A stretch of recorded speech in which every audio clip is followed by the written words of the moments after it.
Oi, sejam todos bem-vindos ao canal Amor, Luz e Espiritualidade. Eu sou Lúcia Diniz e continuo com os vídeos sobre a Quaresma. Hoje eu quero falar um pouquinho para vocês sobre os sacramentos. Sacramento, o sinal visível da graça de Deus. Sacramento no dicionário significa ação de jurar, comprometer-se. No cristianismo, confirma e aumentam a graça divina. Mesmo que os ritos celebrados pelos sacramentos já sejam significativos e realizem graças, seus frutos dependem das disposições de quem os recebe. Ou seja, de nada adianta ser, por exemplo, batizado, se depois você não seguir os ensinamentos de Jesus. O sacramento é uma bênção que a gente recebe, mas só tem validade se nós a colocarmos em prática. Aqui tem, né, a imagem de um padre jorrando a água, né, colocando a água na pia batismal, né, benzendo ela. As ações simbólicas representam uma linguagem, mas é preciso que a palavra de Deus e a resposta de fé sejam vivenciadas. Então, assim, de novo, se não colocar em prática, se não vivenciar no dia a dia, de nada adianta. Aqui a gente tem uma imagem de uma confissão, né? Confissão é um dos sacramentos. É quando a gente procura um padre para conversar, para desabafar, para falar os pecados que a gente fez, aquilo que que está nos incomodando, né? Aqui está numa confissão informal, só sentado pertinho do padre. Mas tem várias maneiras, né? Sempre vai ter que ter um padre, um bispo, alguém ordenado, né? Que recebeu o sacramento da ordem para ter a permissão de perdoar os nossos pecados. Ao utilizarmos o nosso livre-arbítrio e seguir os caminhos de Jesus e os ensinamentos de Deus, é como se a gente fechasse a porta de comunicação com Deus. Isto quer dizer que a gente pode usar o nosso livre-arbítrio e escolher não seguir os caminhos de Jesus. Mas se a gente, usando o nosso livre-arbítrio, tomar essa ação, nós vamos fechar a porta de comunicação com Deus. E acredito eu que nunca ninguém vai querer isso. Os sacramentos são importantes para a salvação, pois conferem graças, como o perdão dos pecados e outras bênçãos na nossa vida. Batismo nas águas. Quem crer e for batizado será salvo. Isso está na Bíblia, no livro de Marcos, capítulo 16, versículo 16. Quem crer em Jesus e for batizado será salvo. Lembrando que o batismo normalmente ocorre de criança, quando a gente, os filhos são nenês, né, que a gente batiza, mas algumas famílias que não têm a tradição de ser católico na família, não é cultural, a pessoa depois pode, de adulto, ser batizado. Não há nenhum problema com isso. É tudo escolha. O Espírito Santo transforma e cura aqueles que recebem os sacramentos. Existe uma forte ligação entre os sacramentos e a nossa fé em Jesus Cristo. Aqui tem um batizado de criança, né? Normalmente ocorre assim quando é nenê. E essa maneira, né, joga água na cabeça, abençoando primeiro sacramento é o batismo. Eu vou falar as ordens aqui na ordem que realmente está nos livros que ensinam a religião. Não é necessariamente a ordem que é aplicada ao longo da nossa vida, mas eu vou explicar isso. O batismo é o sacramento de iniciação, que insere o fiel na vida cristã. As crianças, quando são batizadas, aqui tem um adulto, estão vendo? Ele escolheu, né, se tornar católico e foi batizado quando adulto. Daí tem todo um treinamento, um cursinho, né, no sentido, uma catequese para adulto, a gente denomina assim, que é quando é ensinado para ele, né, as coisas sobre Deus, ensinado sobre parábolas, sobre Bíblia, para ele entender um pouquinho sobre o que é Jesus, os ensinamentos. Mas daí ele, por ser adulto, assume ele, né, puxa para si a responsabilidade de seguir os passos de Jesus. Quando a criança é pequenininha e é batizada, igual à imagem anterior, devem ter seus pais e padrinhos cientes do significado do batismo e das obrigações que assumem perante Deus de conduzir a criança na vida cristã. Então, olha só, os pais e padrinhos, a gente normalmente escolhe alguém próximo da família, algum irmão, parente, cunhado. Mas assim, não é só escolher por escolher. É escolher porque a pessoa está assumindo o compromisso de guiar aquela criança nos ensinamentos de Jesus Cristo. E isso vai ser prestado conta perante Deus. Se assumiu um compromisso. Então a gente tem que honrar nosso compromisso, né? Batismo é a pertença à igreja e a adesão a Cristo. É você fazer parte do povo de Deus. Aqui tem outro nenê sendo batizado. Aqui já é o sacramento do crisma. O crisma é realizado pelo bispo. Sempre é o bispo que realiza o batismo, a menos que ele não possa por algum motivo, então ele delega, ele direciona a responsabilidade em um evento único, né, num momento único, numa igreja, num dia, para que o padre o substitua. Mas quase sempre é o bispo. E aqui você vê que forma uma fila, né, dos crismandos, que são jovens que estão falando: agora eu estou assumindo os caminhos, né? Eu decido seguir Jesus, eu decido seguir os passos deles, os ensinamentos dele. Daí os jovens fazem um cursinho, né? Uma catequese de crisma que a gente denomina, dura mais ou menos 1 ano e meio, 2, e depende do comprometimento. Tem que comparecer às reuniões, né, aos encontros semanais e ir à missa. Não adianta só aparecer lá, fazer o cursinho, né, a catequese do crisma e depois ficar sem aparecer. Quando você está assumindo o compromisso da religião, você começa a ter compromisso também de vir à missa, às vezes ajuda a levar o ofertório, às vezes faz uma leitura, se a pessoa lê bem, se a pessoa se sente segura para subir, para fazer a leitura, começa a participar de fato na missa, né? Assumindo seu compromisso, colocando em prática. Como foi falado antes, não adianta nada receber a benção do sacramento e não utilizar, não praticar.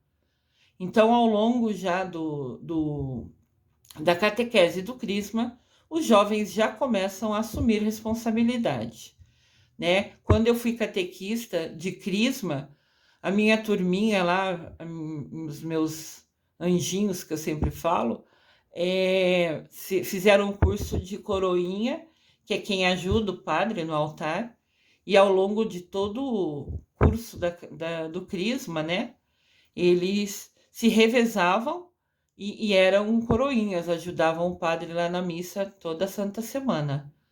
Foi uma missão muito linda, foi uma equipe, um grupinho que eu fico muito feliz e honrada de ter podido ensinar para eles. Sacramento do Crisma. Os fiéis são enriquecidos com os dons de Espírito Santo e convidados a testemunhar Cristo por obras e palavras. De novo, o que importa é colocar em prática. É realizada a unção na fronte, na testa, por um óleo consagrado.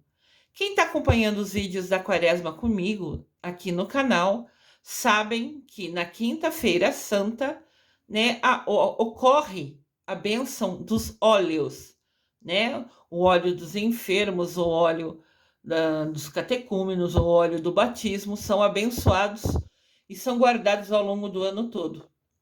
Então, quando ocorrer o crisma, vai pegar aquele óleo bento para passar nos jovens. Lembrando que crisma, quem realiza é somente o bispo, a menos que tenha algum impedimento e ele autoriza um outro padre para fazer um único dia substituir ele.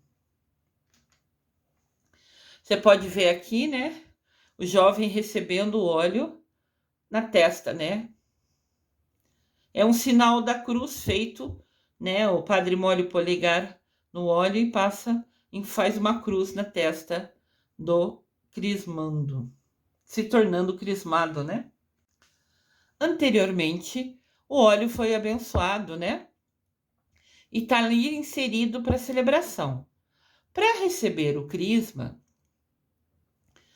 o fiel deve ser batizado antes e estar instruído para renovar a promessa do batismo. Então, quando o jovem faz a confirmação ou crisma, ele está assumindo para si a responsabilidade de seguir os ensinamentos de Jesus. Ele tem que ser batizado.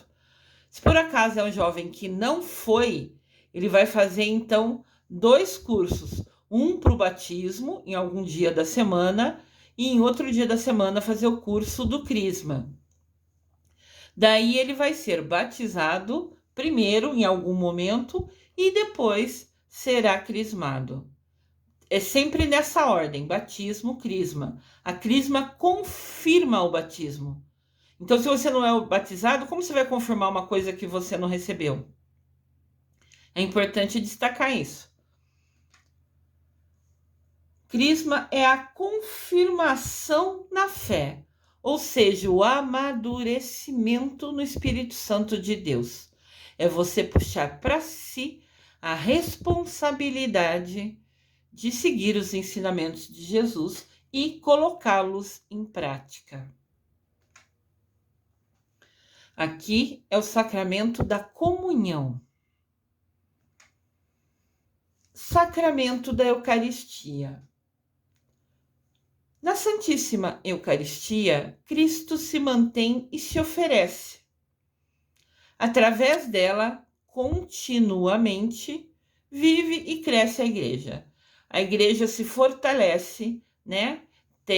Aumenta o povo de Deus cada vez que alguém faz a primeira comunhão. Aqui, né? Uma criança está recebendo a primeira comunhão.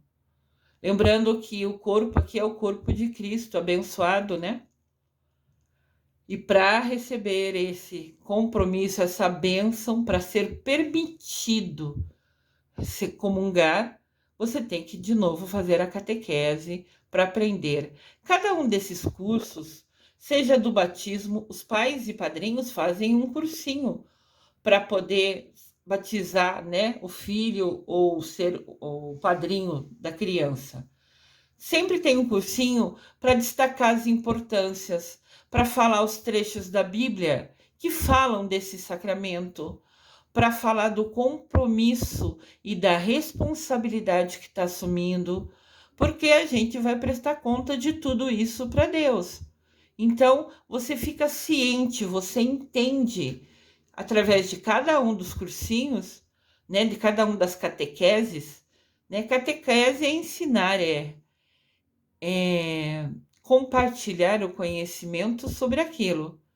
Então, os pais e padrinhos fazem, né, uma catequese sobre o batismo, sobre as responsabilidades que estão assumindo. Tem a da primeira comunhão, tem a do crisma, sempre são ensinamentos bíblicos sobre aquela responsabilidade, sobre o compromisso que assume ao ter o merecimento de receber aquela bênção, né?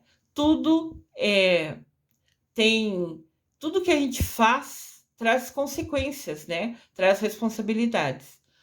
Ao você fazer a catequese e fazer a primeira comunhão, você entende, né, as responsabilidades para que você tenha o direito de poder comungar sempre. É como se fosse assim, você entende o compromisso que está assumindo.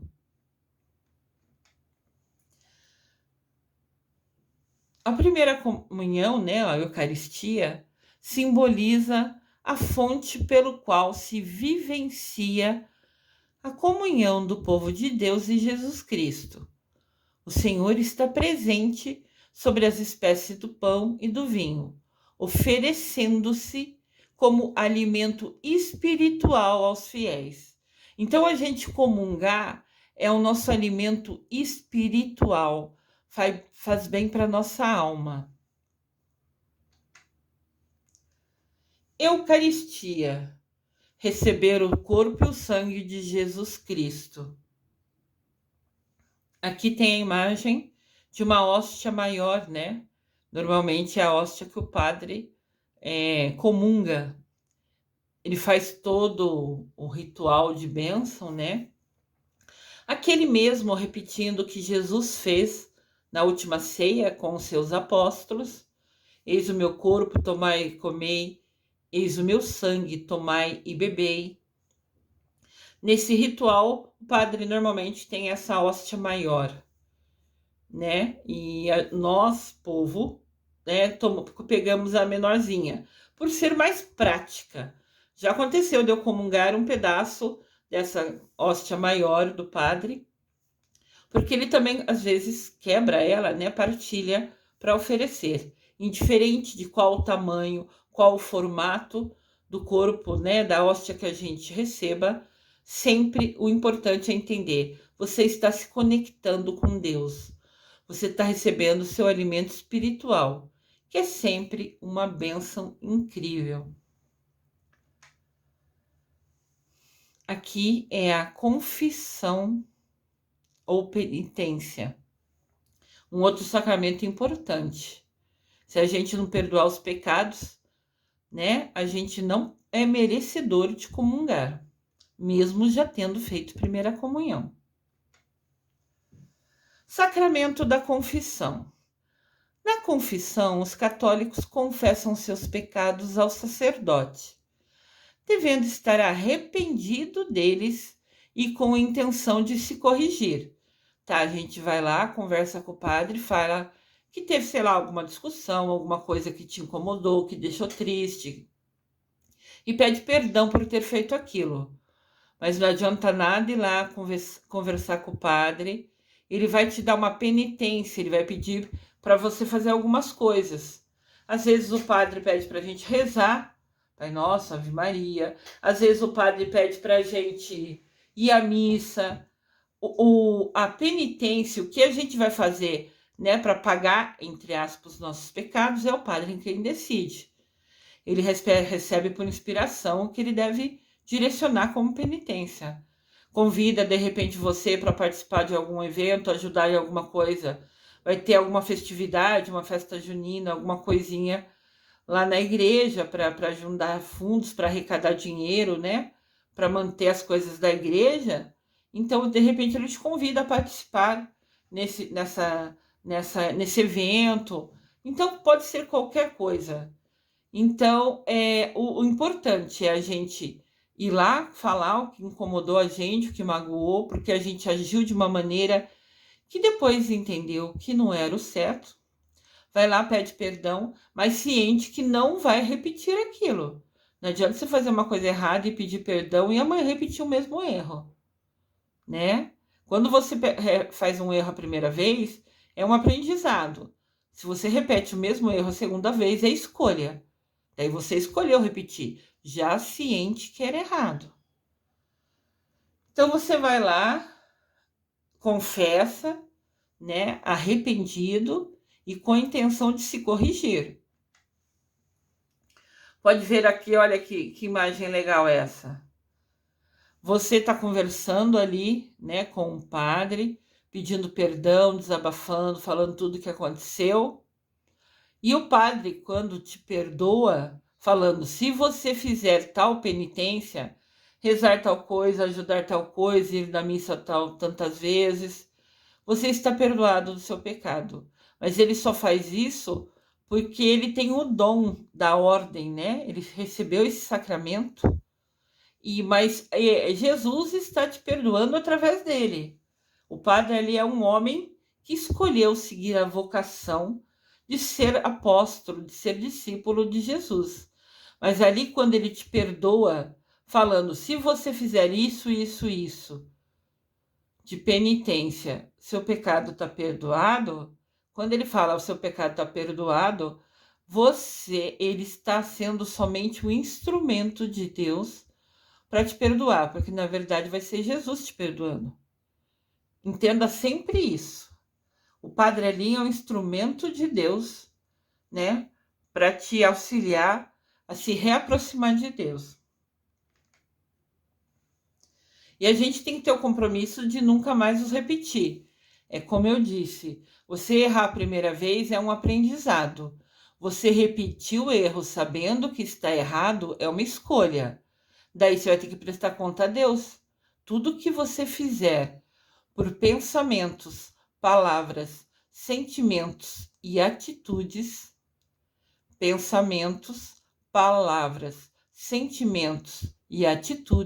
você vai prestar conta a Deus.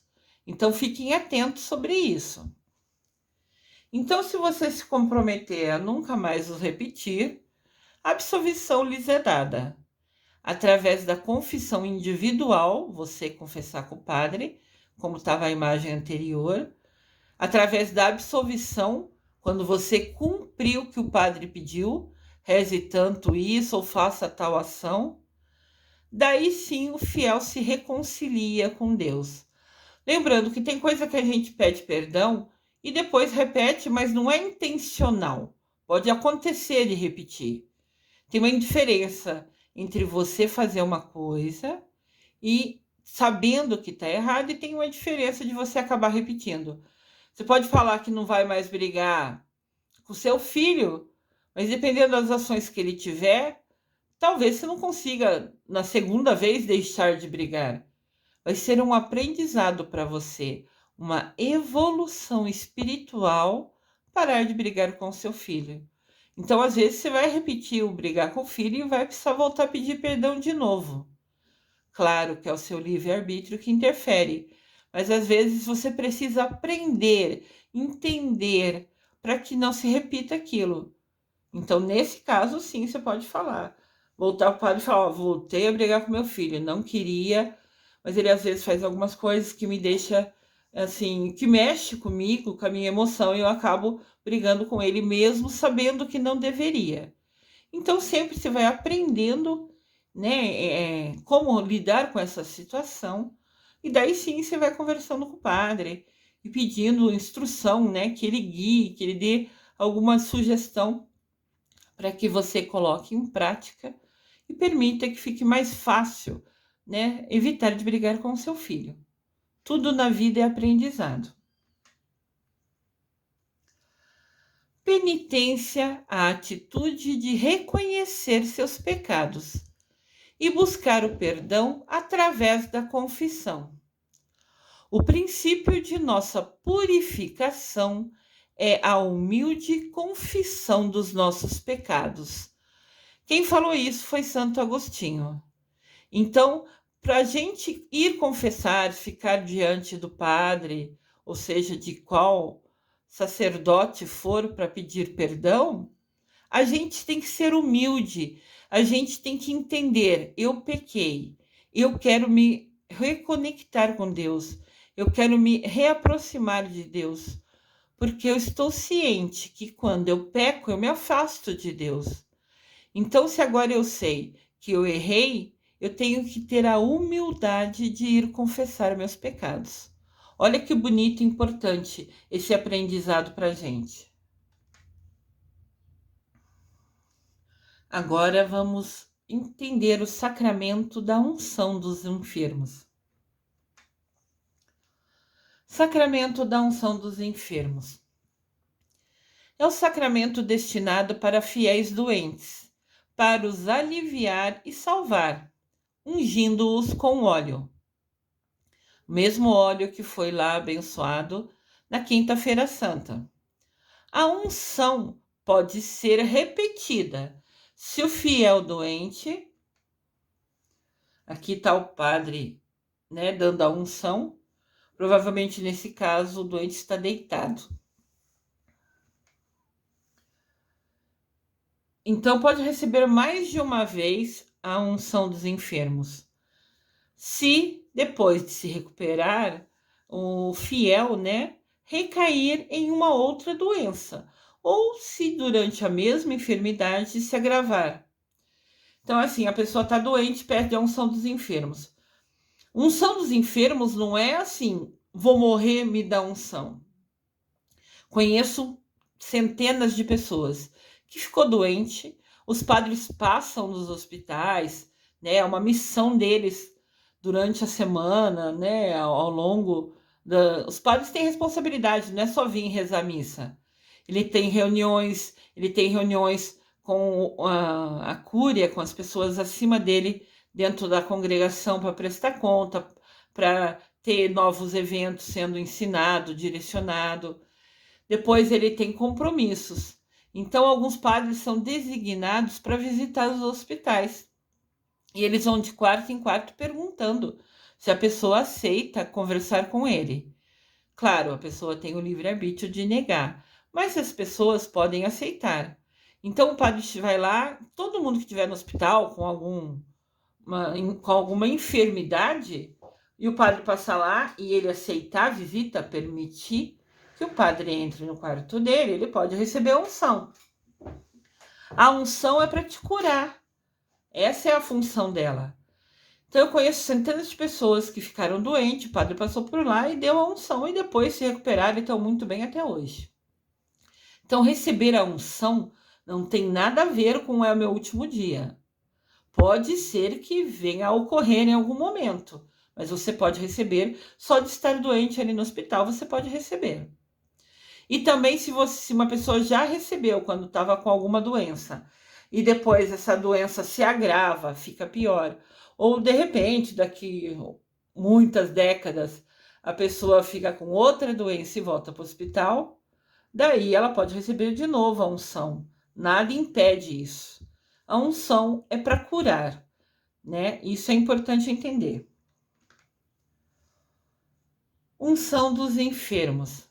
A graça de Deus que é pedida, né, no período de doenças, ou se a pessoa está doente muito grave, através da unção com um óleo.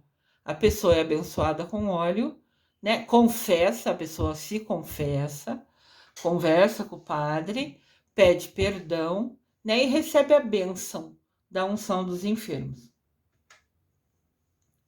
Aqui tem o sacramento da ordem.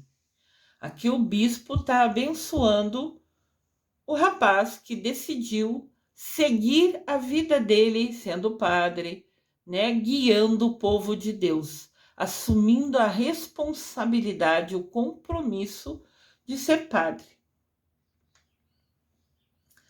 Sacramento da ordem sacerdotal. Através do sacramento da ordem vem de ordenação, de, né, permitir, abençoar para que o jovem se torne um padre. É importante receber o sacramento da ordem por vocação, porque sente que esse é o seu caminho, essa é a sua missão. Daí alguns fiéis se comprometem como ministros sagrados. Ou seja, aqui tem o padre, né? Aqui provavelmente ele está fazendo as orações dele ou está ouvindo uma confissão, né? É uma das responsabilidades do padre.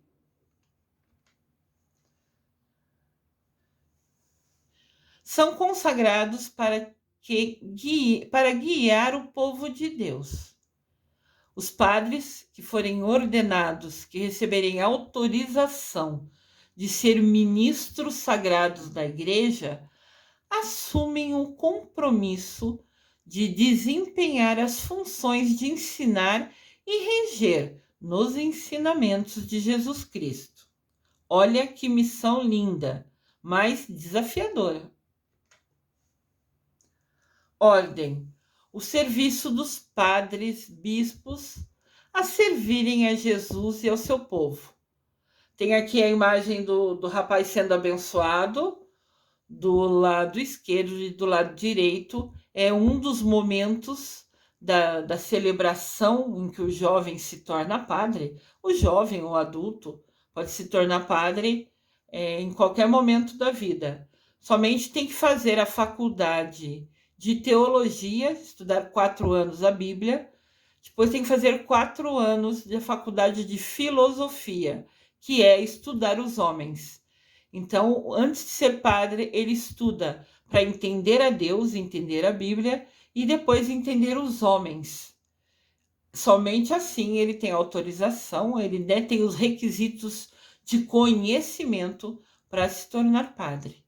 Do lado direito, vocês veem o padre está deitado no chão. É um dos momentos da celebração de ordem. Ele se coloca no chão diante de Deus, como se fosse mostrando a sua humildade, se colocando a serviço de Jesus como ministro, né? Como guia, como dirigente do povo de Deus. É uma super responsabilidade e é uma bênção única, né? Uma vida inteira de dedicação. Por isso que é importante a vocação. O jovem entender, sentir que ele precisa, que essa é a missão dele, né? Que ele escolhe, né, estudar tudo que precisa para estar apto, né, de conhecimento para passar por essa bênção, essa autorização. Lembrando que todo mundo começa padre, né? E conforme ao longo da caminhada, das atitudes, dos desafios que enfrenta, vai sendo como se fosse elevado dentro da congregação, né?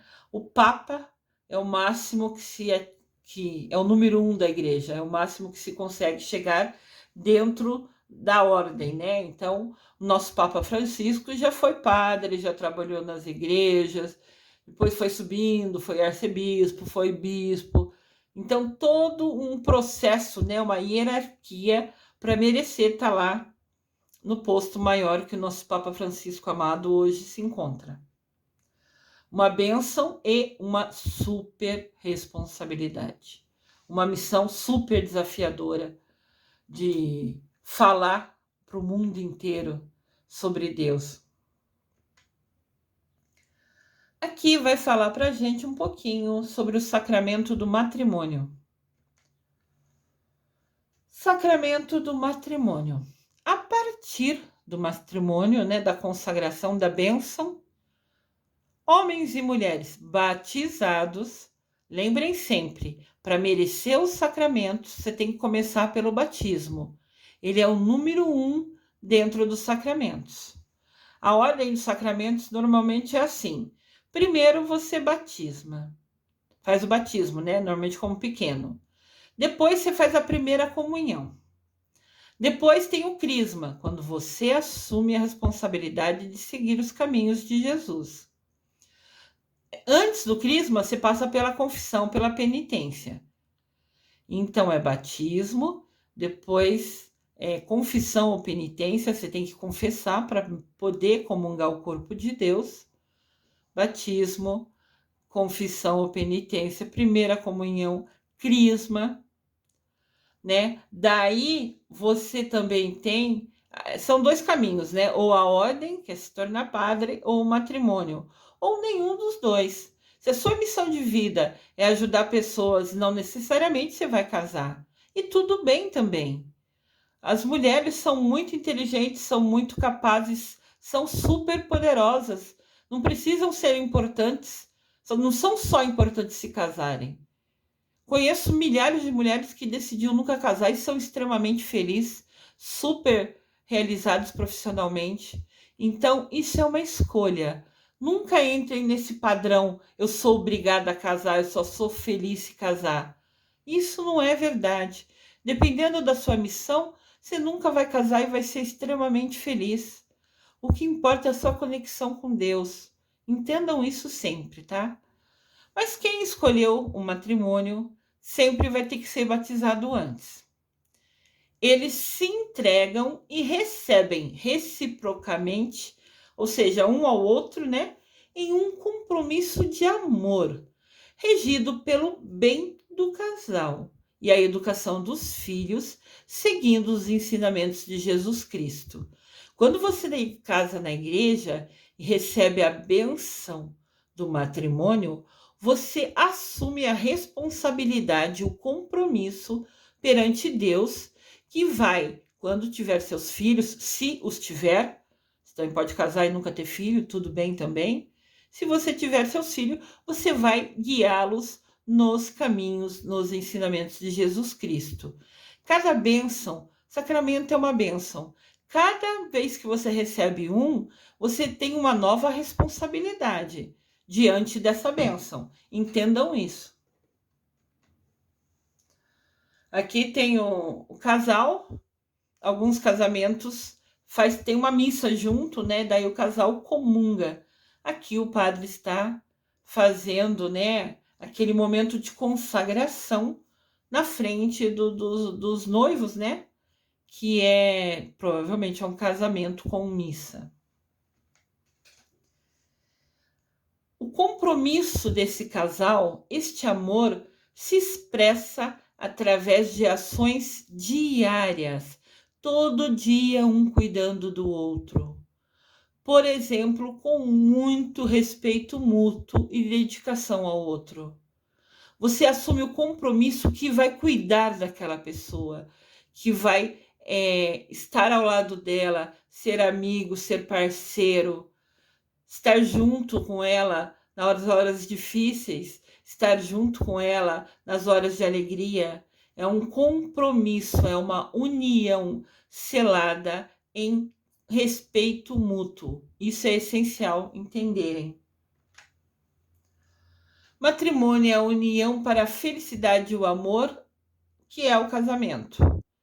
Infelizmente, a gente vê na televisão e vê várias reportagens, sabe várias histórias de pessoas que mesmo casada na frente na igreja, né, oficialmente assim, que tem brigas, discussões, se separam.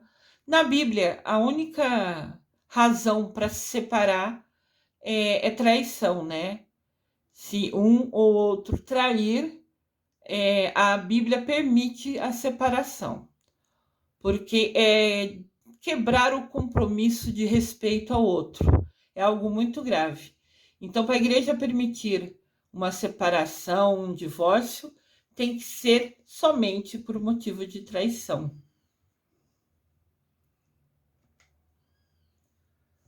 O Papa Francisco fala assim: casamento não é apenas um ato social, não é casar para todo mundo ver, para a sociedade ver. É uma vocação que nasce do coração. Então entendam, o padre, para receber o sacramento da ordem e assumir o compromisso de ser o ministro que vai guiar o povo de Deus, é uma missão de vida. Você escolher se casar também é uma missão de vida, é um compromisso muito sério. É preciso você ter vocação para querer estar ao lado do outro, querer respeitá-lo, amá-lo, e tem que ter reciprocidade. O outro tem que querer a mesma coisa. É impossível manter uma relação você se dedicando e a outra pessoa não. Então, casar não é só casar para os outros verem, para fazer festinha ou não. Casar é um compromisso perante Deus e a gente vai prestar conta disso também. Então, é algo sério. Aqui nós temos nosso amado Papa Francisco. Às vezes ocorre, né, não só lá na Itália, no Vaticano, mas também aqui no Brasil, várias igrejas, às vezes, fazem casamento coletivo. Porque o casamento é a bênção, não precisa ser aquele casamento chique, que você gasta muito dinheiro com isso, com aquilo, com festa. O importante do casamento é a bênção. Então, tem muitas pessoas que não querem fazer festa ou não têm condições, e daí se unem em casamentos coletivos, onde vários casais recebem a bênção juntos.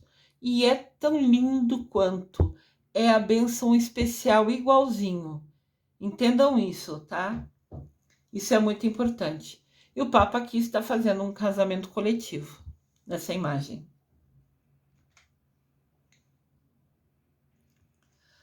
Agora eu quero comentar com vocês um pouquinho sobre a importância do número 7 na Bíblia. Sacramentos são 7 e nunca foi por acaso. Não existe coincidência, nada é por acaso. Tudo tem um motivo. Então, a importância do número 7 na Bíblia. O número 7 da Bíblia significa perfeição. Aquilo que é o todo, é o correto, é o perfeito. Sempre que verem o número 7 na Bíblia, vocês entendam que é o perfeito. Vou trazer alguns exemplos para vocês. Exemplos de número 7 na Bíblia. O número 7 é um dos marcos. Você vai ver, Marcos é uma referência, é algo importante na Bíblia. Por exemplo, Jesus fala que a gente nunca deve perdoar somente 7 vezes, mas 70 vezes 7. Quer dizer, inúmeras vezes, perdoar sempre. Essa frase, né, perdoar 70 vezes 7, está em Mateus, capítulo 18, versículo 22. Outro exemplo, no final da sua vida na cruz, Jesus Cristo expressa 7 palavras. Aqui tem um vídeo que chama, né, o sermão das 7 palavras. Na verdade, Jesus falou na cruz 7 frases, mas indiferente de ser frases ou palavras, né, o que importa é o 7. Ele falou somente o necessário. Ele falou o que precisava, o que era perfeito ser dito naquele momento, inclusive, né? Naquele momento triste que ele estava passando. Tem os 7 sacramentos. Aqui a gente tem os sacramentos para a gente ver. O batismo, a confirmação, a Eucaristia, a penitência, a unção dos enfermos, a ordem e o matrimônio. Então, todo mundo que for seguir certinho vai ser assim. Primeiro vai ser batizado. Depois vai fazer a penitência, a confissão. Sem penitência e confissão, você não faz primeira comunhão. Então, primeiro o batismo, segundo confessar-se a penitência, terceiro faz a primeira comunhão, faz a Eucaristia, em quarto faz a confirmação, que é o crisma, em quinto você escolhe ou se tornar padre, que é a ordem, ou se casar, ou nenhum dos dois, pode ser uma escolha sua também. E o último sacramento, né, a unção dos enfermos. Se tiver a bênção de receber, é sempre uma bênção a mais.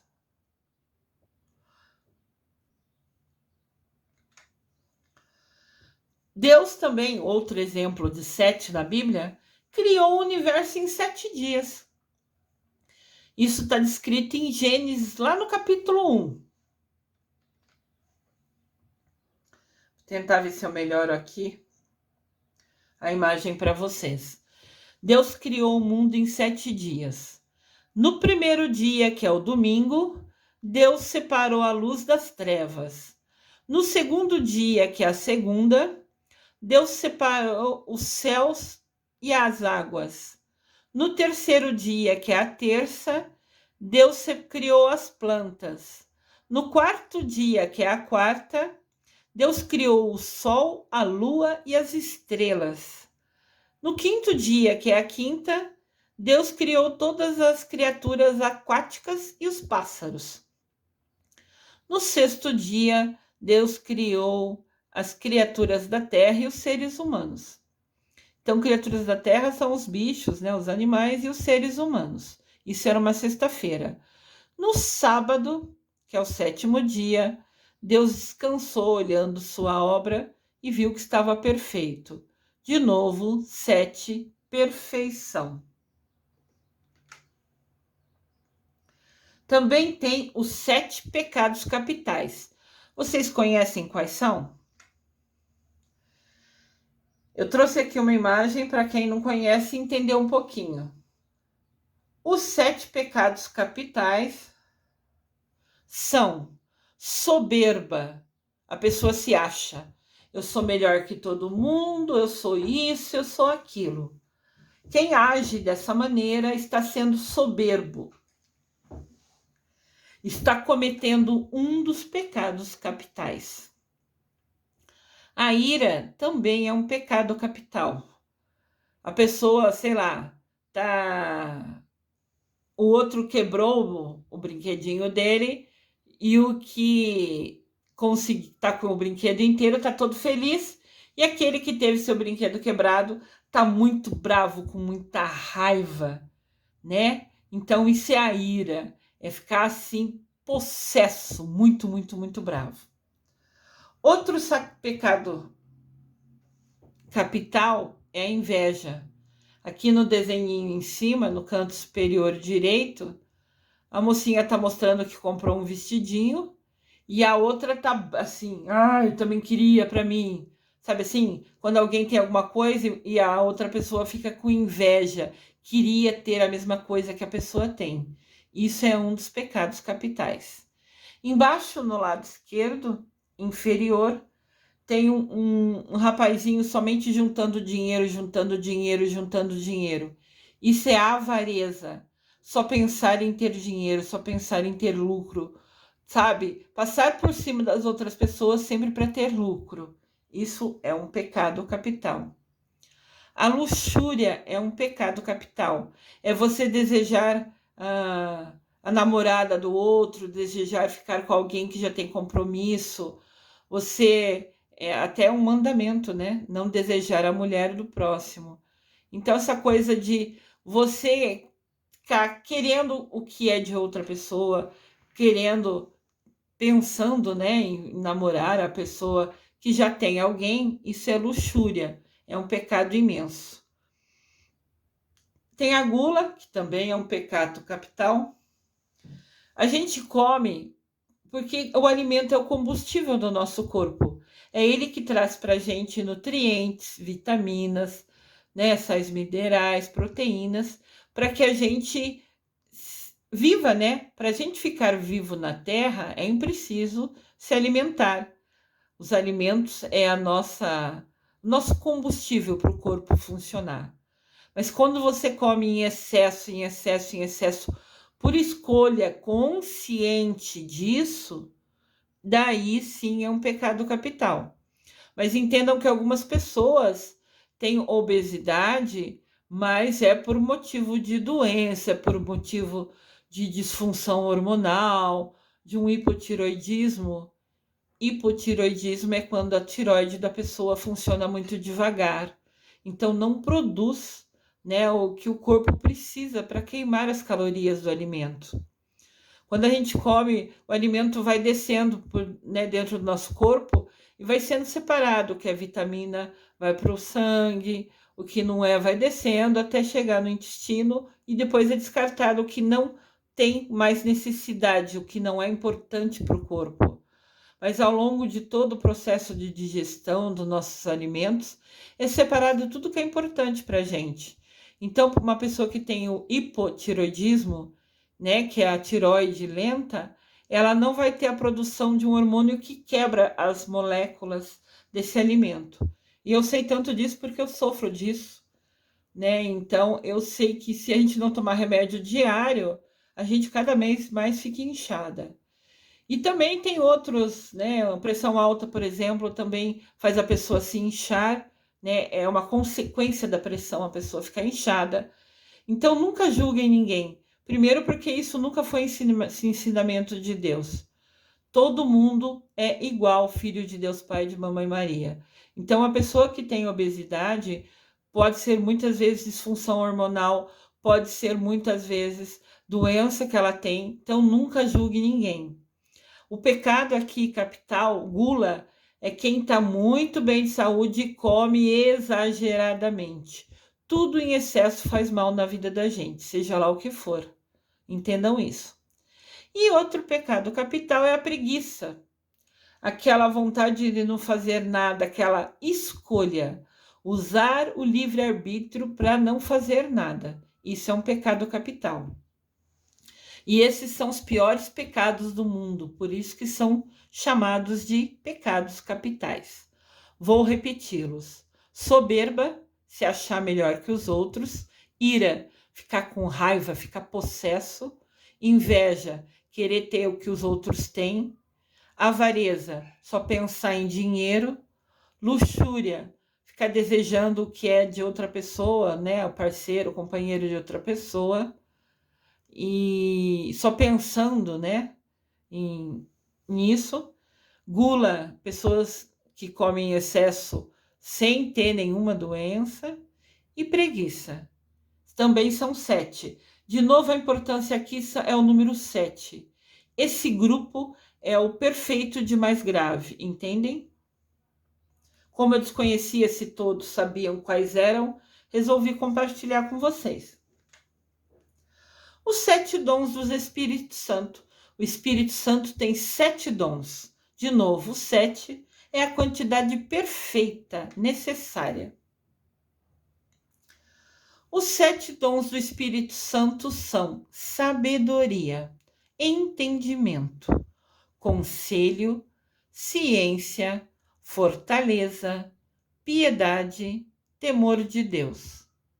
Vou repetir: sabedoria, entendimento, conselho, ciência, fortaleza, piedade, temor de Deus. Vou explicar um pouquinho do que é. A sabedoria não é a sabedoria do mundo, mas ser sábio é reconhecer e buscar a verdade do nosso próprio Deus. Deus é nossa fonte de sabedoria. Entendimento é aceitar, é entender as verdades reveladas para nós por Deus, os ensinamentos dele para nós. Conselho é a luz que o Espírito Santo nos dá. É quando a gente percebe, quando a gente fica em dúvida e fala assim: eu vou fazer assim ou vou fazer assado? Eu vou agir assim ou vou agir de outra maneira?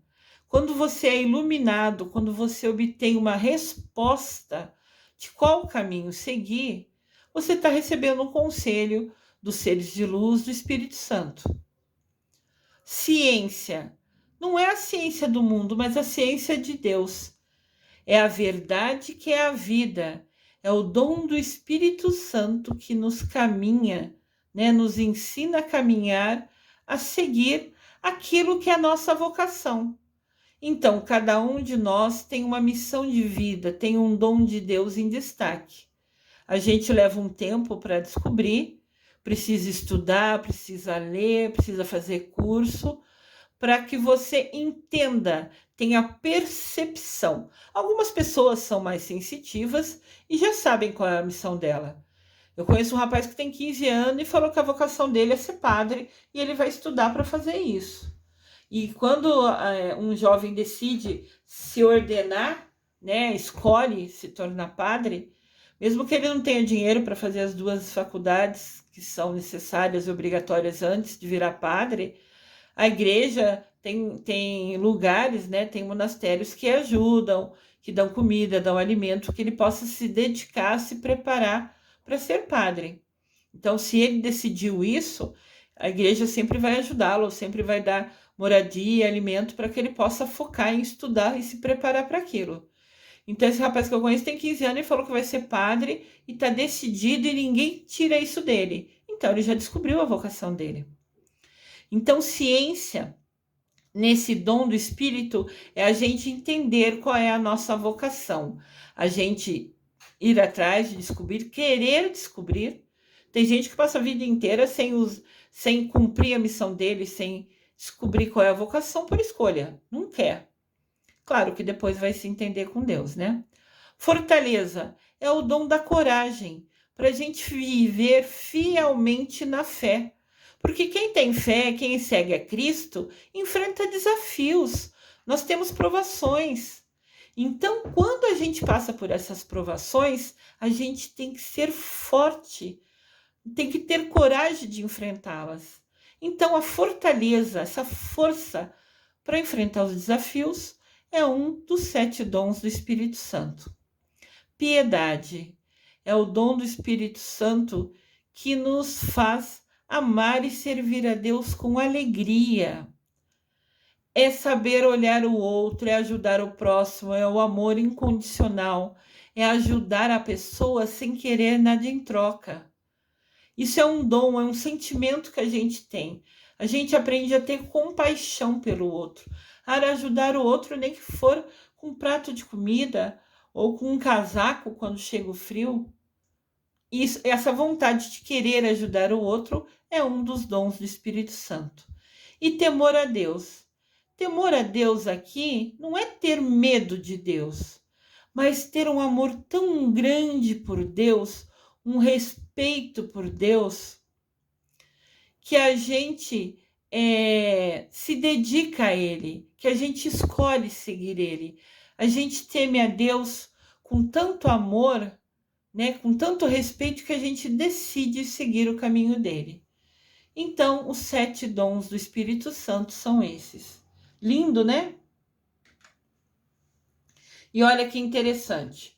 Os 7 dons do Espírito Santo têm cores: vinho, laranja, vermelho, verde, amarelo, azul claro, azul escuro, que são sabedoria, entendimento, ciência, conselho, fortaleza, piedade, temor de Deus. Esses 7 que eu acabei de falar para vocês na tela anterior, explicando o que era cada um deles. Por isso que eu sempre falo, assistam os vídeos com um caderninho, vai anotando isso, que é um aprendizado para sua alma. O que a gente aprende nunca ninguém tira da gente.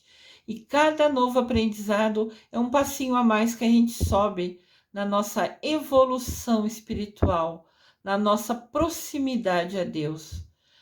Cada um de nós tem o livre-arbítrio e as nossas ações de querer estar perto de Jesus, de Deus Pai, estudar e aprender os ensinamentos dele, é que nos aproxima dele. O quanto a gente vai ser íntimo de Deus ou não é a nossa escolha. Cada um tem o livre-arbítrio para isso. Então, olha só, os 7 dons do Espírito têm cor. Que coisa linda, né? Os 7 arcanjos. Os arcanjos também são 7. Quem segue aqui, me segue no canal. Se você é novo, seja bem-vindo. Curtam os vídeos, cliquem no polegarzinho para cima, cliquem no sininho, se inscrevam no canal e cliquem em todas as notificações para receber tudo que o canal disponibiliza. Nós estamos com orações diárias, mensagens de 10, 15 minutos para iluminar e guiar o seu dia. Estamos com os vídeos da Quaresma e também estamos fazendo a oração de 21 dias de Miguel Arcanjo, oração de proteção e limpeza energética. Então, esse canal tem o objetivo de trabalhar, buscar a evolução espiritual. E todo mundo que quiser seguir comigo, aprender comigo, vamos aprender juntos, construir conhecimento juntos e cada vez ficar mais pertinho de Deus Pai e de Mamãe Maria. Então, quem me segue sabe que eu sou protegida, que o meu guia protetor é o Miguel Arcanjo. E nada é por acaso, também são 7 os arcanjos. Miguel Arcanjo rege o domingo. o Jofiel rege a segunda, o Samuel rege a terça, o Gabriel rege a quarta, o Rafael rege a quinta, o Uriel rege a sexta e o Ezequiel rege os sábados. E como eu sempre falo, nada é coincidência nessa vida, as 7 cores dos dons do Espírito Santo são as mesmas 7 cores dos arcanjos. Olha como tudo é perfeito. Deus é único e tudo se conecta. Indiferente da religião que a gente tenha, no final, vendo tudo com uma visão do completo, do macro, do todo, está tudo interligado, está tudo conectado. O que tudo nos guia e nos leva é aprender, ensinar, entender sobre Deus Pai. Indiferente da nossa religião, indiferente de qual religião você escolheu seguir, o importante é que a religião te faça um ser melhor, te ensine, né, nos caminhos de Jesus, te guie para te fazer cada vez mais aprender e se aproximar de Deus Pai e de Mamãe Maria. E voltando, os 7 dons do Espírito são 7, a importância do perfeito na Bíblia. Os 7 arcanjos são 7, os dias da semana são 7, nada é por acaso, tudo é perfeito assim. Então, as 7 cores dos dons do Espírito são exatamente as mesmas 7 cores dos arcanjos. E aqui também são as cores dos 7 mestres ascensionados. Mestres ascensionados são seres de luz que, indiferente da religião que tiveram em vida, todos escolheram seguir Jesus, todos escolheram, né, se aproximar, ficar pertinho de Deus. Esses seres de luz estão à disposição para nos ajudar, sempre que a gente pedir. Ninguém pode nos ajudar se a gente não pedir para eles. Da mesma maneira que os 7 arcanjos que eu mostrei na tela anterior estão à nossa disposição. Miguel Arcanjo está sempre comigo, eu peço por ele, eu chamo ele a todo momento e sei que ele está ao meu lado. Eu sinto ele me ajudando, me instruindo, acalmando a minha mente, né, falando no meu coração comigo. Então aqui esses seres de luz, os mestres ascensionados, indiferente da religião que tiveram, são seres que chegaram à evolução espiritual máxima, ao máximo grau de bondade e de humildade. Exemplo de ser de luz, de mestre ascensionado, é Buda. Buda, né, seguiu em religião o budismo, em vida, né? E é um ser de luz, chegou ao máximo de luz possível, de extrema evolução. Aqui do nosso lado esquerdo, o primeiro em azul é o mestre Almória. O mestre Almória foi Abraão em vida. Ele teve 12 filhos, que formou, né, as 12 tribos de Deus. Então, nada é por acaso. Ele escolheu se dedicar, se conectar, estudar e ficar pertinho de Deus. Lembrando que para a gente evoluir, a gente tem que ler, estudar, assistir vídeos, se dedicar. É tudo um aprendizado. A cada aprendizado, a gente entendendo e colocando em prática, é um passinho a mais que a gente dá na nossa evolução. Do lado direito, aqui, o último, né? O primeiro do lado direito é o mestre Saint Germain. Mestre Saint Germain é São José, foi o pai de Jesus em vida. E ele, com todos os passos que ele deu, com a busca, com o estudo, com a prática, hoje ele é um ser de luz que a gente pode pedir ajuda dele a qualquer momento. Então entendam, indiferente da religião que a gente tenha, o que importa é que a religião nos faça uma pessoa melhor. Mas no todo, olhando o macro, a situação inteira, Deus é único acima da gente e todos nós, indiferente da religião, estamos interligados, estamos conectados. Os dons do Espírito Santo são as mesmas cores dos dons dos 7 arcanjos, a mesma cor dos dons do Espírito Santo, dos 7 dons, são as mesmas cores dos 7 arcanjos, são as mesmas cores dos mestres ascensionados, dos seres de luz. Eu vou fazer no segundo semestre um curso totalmente online, gratuito aqui. Quem quiser aprender mais sobre os mestres ascensionados, sobre os arcanjos, eu vou fazer esse curso no segundo semestre. Convido a todos que quiserem. Então, o importante é vocês entenderem. O 7 é o perfeito. Tudo está interligado. Os 7 dons de espírito, os 7 arcanjos, os 7 seres de luz, todos estão interligados. E agora o mais importante, voltando aos 7 sacramentos, né, que é o foco do nosso vídeo. Aqui a gente observa que os sacramentos estão divididos em 3 grupos. O primeiro é a nossa iniciação cristã, que envolve o sacramento do batismo, a primeira comunhão e a crisma. Esses 3 sacramentos fazem parte da nossa iniciação cristã. O segundo grupo de sacramentos envolve a cura, que é o sacramento da penitência ou confissão, quando a gente, através da confissão, se reaproxima de Deus, limpa os nossos pecados, se cura das coisas ruins que a gente fez e volta a ficar pertinho de Jesus e de Deus Pai.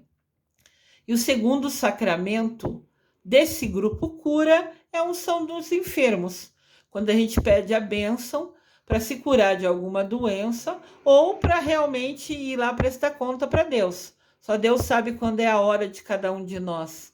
Então, depende, né, de qual é o momento. E o terceiro grupo é o grupo dos sacramentos de serviço, que é a ordem, quando, né, o jovem decide se tornar padre, né, ser um ministro, ser aquele que vai guiar o povo de Deus. E o matrimônio também é um sacramento de serviço. É você se doar, se dedicar ao outro, é esquecer o seu umbigo e pensar tudo em 2. Não importa só você, não importa só a sua opinião, importa o casal. O bem maior é a felicidade do casal. Então, olha que interessante. Os 7 sacramentos estão divididos em 3 grupos: iniciação cristã, cura e serviço. Iniciação cristã, batismo, primeira comunhão e o crisma. A cura é a penitência aos homens enfermos. São os 2 que nos reconectam com Deus. E o serviço, ou você ser, né, ordenado, se tornar padre, ou você se casar, matrimônio. Importante, em serviço, você ser o guia do povo de Deus, um padre, ou você escolher casar com outra pessoa e trabalhar e estar a serviço um do outro. Esse é o mais importante ensinamento desse vídeo. Esses 7 sacramentos estão divididos entre iniciação cristã, cura e serviço. Qual serviço você vai escolher? E você pode não escolher nenhum desses 2. Você pode escolher ajudar os outros, trabalhar em algumas ações voluntárias. Tudo é escolha. Você não receber nenhum dos 2 sacramentos de serviço também nunca te fará inferior a ninguém. Tudo é escolha dependendo da nossa missão. Então sigam sempre seu coração, se conectem sempre com Deus Pai, com a Mamãe Maria e sigam, né, os ensinamentos. Lembrando que os 7 sacramentos são bênçãos. Quando você escolhe os receber, vai ser mais abençoado. Mas cada sacramento traz uma nova responsabilidade, um compromisso perante Deus. Que Deus nos guie e ilumine sempre para que a gente ouça a voz do coração, a voz com que Ele nos fala e saibamos realmente merecer as bênçãos de Deus. Eu desejo amor e luz a todos.